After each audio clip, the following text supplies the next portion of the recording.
মহিষাসুর মর্দিনী মহালয়া ভোরে বীরেন্দ্রকৃষ্ণ ভদ্রের গলায় চণ্ডীপাঠ না শুনলে বাঙালি পুজো শুরু হয় না।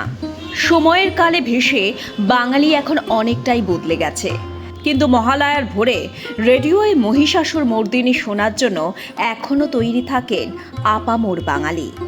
এখন আর সেই পুরনো রেডিওর চল নেই, মুঠো ফোনেই এখন সব কাজ হয়ে যায়। তাই ভোরের মহিষাসুর মর্দিনী এখন বাঙালি ফোনেই শুনে নেন। তবে কিছু বাড়িতে এখনো বিরাজ করে পুরনো রেডিও। এখন আবার টিভির বিভিন্ন চ্যানেলে সকাল থেকে নানান অনুষ্ঠান দেখানো হয়। তবে সে তো এখনকার কথা, অতীতে ছিল অন্য চিত্র। বাড়ির সবাই সকাল সকাল ঘুম থেকে উঠে স্নান সেরে নিতেন, তারপর সবাই মিলে রেডিওর পাশে বসে শোনা হতো মহিষাসুর মর্দিনী।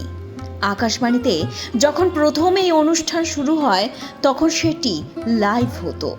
সেখানেও স্নান সেরে ভোরবেলায় স্টুডিওয় জড়ো হতেন গায়ক গায়িকারা। বীরেন্দ্রকৃষ্ণ ভদ্র, পঙ্কজ কুমার মল্লিক, দ্বিজেন মুখোপাধ্যায়, শিপ্রা বসু, সুপ্রীতি ঘোষ সহ আরও অনেকেই উপস্থিত থাকতেন সেই অনুষ্ঠানে। পরে অবশ্য এটির রেকর্ডিং সম্প্রচারিত হতো। দিন এগিয়ে চলেছে, আধুনিক হয়েছে আমাদের জীবন, কিন্তু বাঙালি জীবনে এখনও ওতপ্রোতভাবে জড়িয়ে আছেন বীরেন্দ্রকৃষ্ণ ভদ্র আর তার গলায় আশ্বিনের শারদ প্রাতে। ব্যুরো রিপোর্ট, লটারি সংবাদ।